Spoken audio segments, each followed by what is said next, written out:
महाराष्ट्र में सरकार नई, लेकिन मुसीबत वही। मुंबई के कई इलाकों में भरा पानी। मौसम विभाग ने आज भी जताया है बारिश का अनुमान।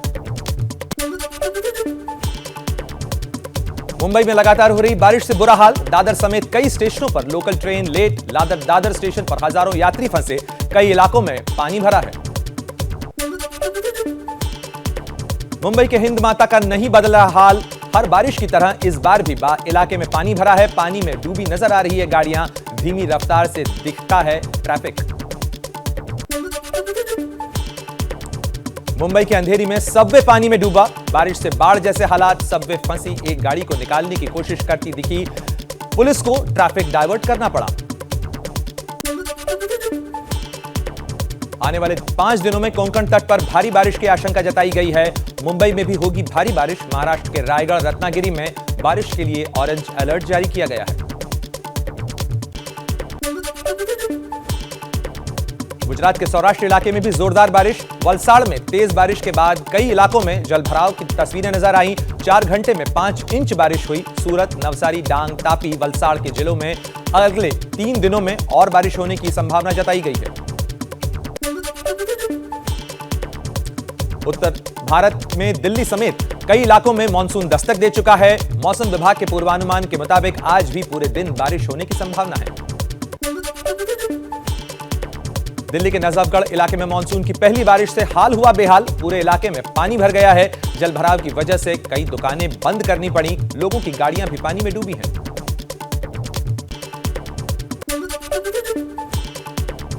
दिल्ली के प्रहलादपुर में भी भर गया पानी। यहां अंडरपास पर इतना गहरा पानी नजर आया कि सुरक्षा कारणों की वजह से इसे बंद करना पड़ा।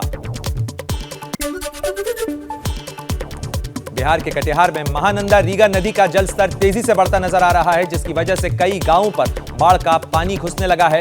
लोगों में डर का माहौल है। कई गांवों का जिला मुख्यालय से संपर्क टूट गया है।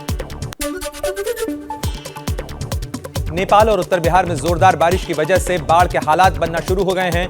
बगहा की गंडक नदी में तेजी से बढ़ रहा है जलस्तर, जिसकी वजह से निचले इलाकों में बाढ़ का खतरा मंडरा रहा है। गंडक बैराज में खतरे के निशान से ऊपर बह रही है नदी। मणिपुर के नोनी लैंडस्लाइड में सेना के 14 जवानों की मौत। 25 जवान अब भी लापता हैं। रेस्क्यू ऑपरेशन जारी है। 2 दिनों पहले ये लैंडस्लाइड हुआ था।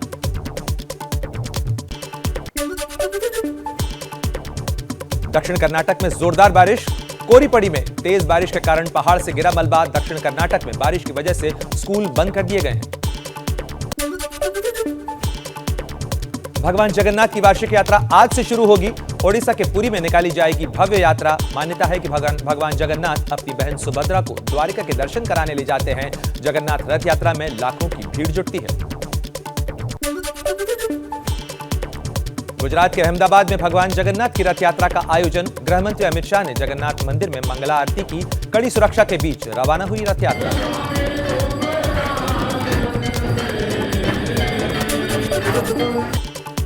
अमरनाथ यात्रा का आज दूसरा दिन। दूसरा जत्था हुआ रवाना। 43 दिन तक चलने वाली अमरनाथ यात्रा 11 अगस्त को समाप्त होगी। थल सेना और नौसेना में अग्निवीर बनने के लिए आज से ऑनलाइन रजिस्ट्रेशन शुरू हो जाएंगे। अगस्त के महीने में अगले अलग अलग हिस्सों में भर्ती रैलियां आयोजित की जाएंगी। दिसंबर में पहला बैच ट्रेनिंग के लिए पूरी तरह तैयार हो जाएगा। अगले साल जुलाई में पहला बैच अपनी अपनी यूनिट में रिपोर्ट करना भी शुरू कर देगा। बिहार के रोहतास में केंद्र की ईस्टर्न डेडिकेटेड फ्रंट कॉरिडोर का निर्माण कार्य लगभग पूरा हो गया है। सोन नदी पर बने रेल पुल पर एक साथ 5 ट्रेनों का ट्रायल किया गया। बिहार के भागलपुर में मिड डे मील खाने से 50 बच्चे बीमार हुए। अस्पताल में बच्चों को भर्ती कराया गया। परिजनों का आरोप है कि स्कूल में मिलने वाला मिड डे मील खराब क्वालिटी का होता है। हालांकि बच्चे फिलहाल खतरे से बाहर हैं।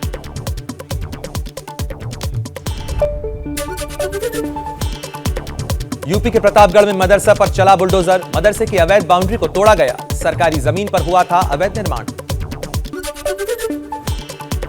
देश में आज से सिंगल यूज प्लास्टिक से बनी चीजों पर बैन लगा। प्रदूषण नियंत्रण बोर्ड, पब्लिक हेल्थ, नगर निगम और परिषद की टीमों का गठन किया गया है। यूज करने वाले पर 500 से 25,000 रुपए तक का जुर्माना होगा। अडानी स्पोर्ट्स लाइन बनी इंडियन ओलंपिक संघ की आधिकारिक भागीदार। दूसरी बार अडानी समूह ने इंटरनेशनल ओलंपिक ऑर्गेनाइजेशन के साथ साझेदारी की है। इससे पहले 2021 में अडानी स्पोर्ट्स ऑनलाइन ने टोक्यो ओलंपिक के दौरान भारतीय दल को प्रायोजित किया था।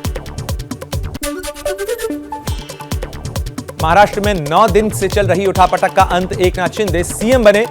मंत्रालय में पहली बैठक के बाद बोले सभी को न्याय मिलेगा। महाराष्ट्रातल्या सर्व घटकांना न्याय देण्याचं काम या ठिकाणी राज्य सरकारकडून केलं जाईल। 2 बार महाराष्ट्र के मुख्यमंत्री रहे देवेंद्र फडणवीस बने महाराष्ट्र के डिप्टी सीएम। बोले कोई नाराजगी नहीं है। बीजेपी सांसद बोले फैसला सुनकर फडणवीस को कष्ट। प्रमुख कुछ लीडर घर पे थे, उनको ये निर्णय उनका वहाँ पे उन्होंने बताया था और ये निर्णय बताते वक्त उनकी आंखें नम हुई थी। महाराष्ट्र के राज्यपाल भगत सिंह कोश्यारी ने मुख्यमंत्री एकनाथ शिंदे को कल अपना बहुमत साबित करने के लिए कहा है। कल महाराष्ट्र विधानसभा का विशेष सत्र होगा। इस दौरान विधानसभा अध्यक्ष का भी चुनाव होगा। महाराष्ट्र में शिंदे मंत्रिमंडल में 35 मंत्रियों को मिल सकती है जगह। 12 बागी विधायकों को मंत्री बनाने की तैयारी। बीजेपी के कोटे से 24 चेहरों को मिल सकता है मौका। महाराष्ट्र का सीएम बनने के बाद गोवा में बागियों से मिले एकनाथ शिंदे। आज सभी विधायक लौट सकते हैं मुंबई। सभी बर्खास्त 9 मंत्रियों को फिर से शिंदे सरकार में मंत्री बनाया जा सकता है। शपथ ग्रहण से पहले फडणवीस से जुड़ी सियासत सामने आई। फडणवीस ने पहले कहा मैं सरकार का हिस्सा नहीं बनूंगा। बाद में जेपी नड्डा बोले आग्रह पर फडणवीस अब शामिल होने का मन बना चुके हैं। मैं इस सरकार को पूरे तरीके से सहयोग करूंगा। मैं सरकार के बाहर रहूंगा। नरेंद्र जी को सरकार में आना चाहिए और सरकार में पदभार संभालना चाहिए। राजभवन में भी शपथ के पहले मंच पर केवल 2 ही कुर्सियां दिखी, एक राज्यपाल और दूसरी एकनाथ शिंदे के लिए। बाद में जब फडणवीस माने तो उनके लिए तीसरी कुर्सी लगाई गई। उद्धव ठाकरे और शरद पवार ने एकनाथ शिंदे को बधाई दी। पवार बोले शिंदे को सीएम बनाए जाने की कल्पना नहीं थी। शिंदे गुट के दीपक केसरकर ने कहा हमें भी पवार का आशीर्वाद मिलेगा।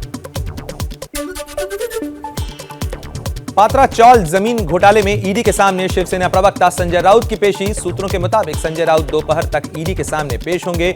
ईडी ने सुबह 11 बजे का वक्त दिया है। महाराष्ट्र में सरकार जाते ही एनसीपी की भी मुश्किलें बढ़ी। एनसीपी अध्यक्ष शरद पवार को इनकम टैक्स ने नोटिस भेजा है। चुनावी हलफनामों में गलत जानकारी देने का आरोप है। एकनाथ शिंदे के सीएम बनने पर ठाणे से लेकर गोवा तक जश्न। ठाणे में जमकर आतिशबाजी, डांस और नारेबाजी की तस्वीरें सामने आई।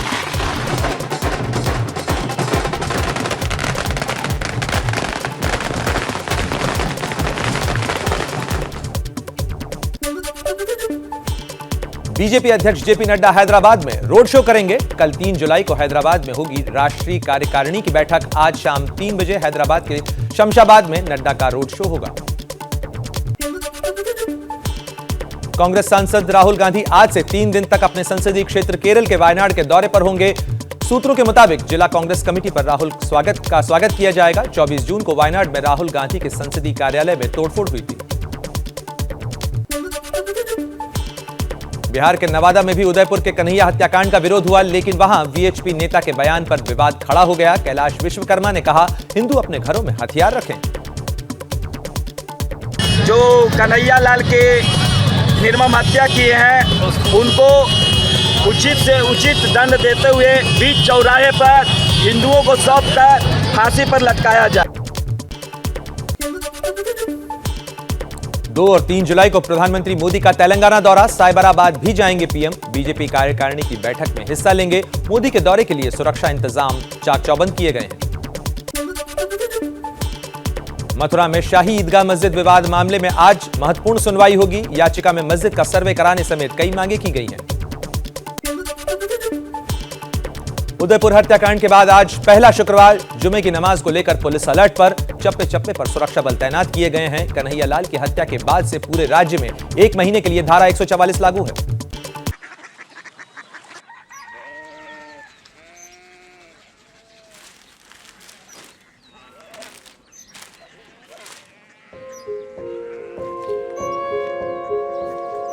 बाबा बाबा कोरिया सिटी জানি না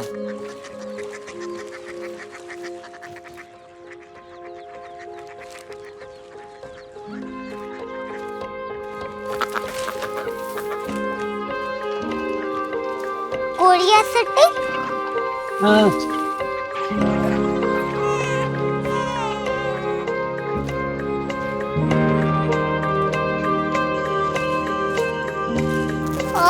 कोरिया सिटी कहाँ पे है? शहर अंग्रेजी लगे हैं।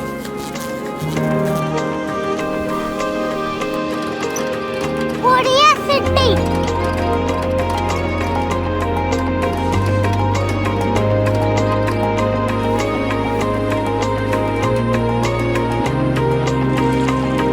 वो बहुत दूर है।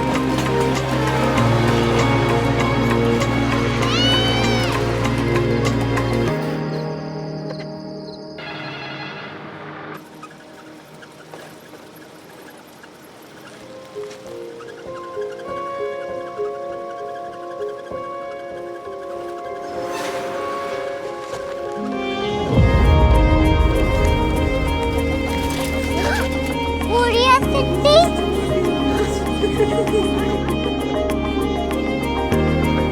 दुनिया को बोलना है, कुछ लोग बड़े होते हैं। कोरिया सिटी कहाँ है? प्रोफेसर साहब को पता होगा। हो, ये छोटा वाला ग्लोब लगता है और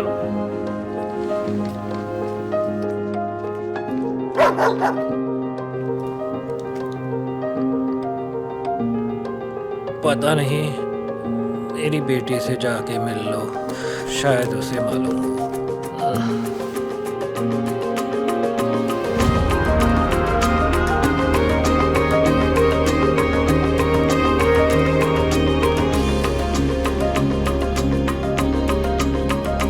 हाय, बाबा ने भेजा है। Come here. Korea city. Korea city नहीं, क्यूरियोसिटी। वो क्या? That's what brought you here? जो तुम्हें यहाँ तक ले आया। क्यूरियोसिटी।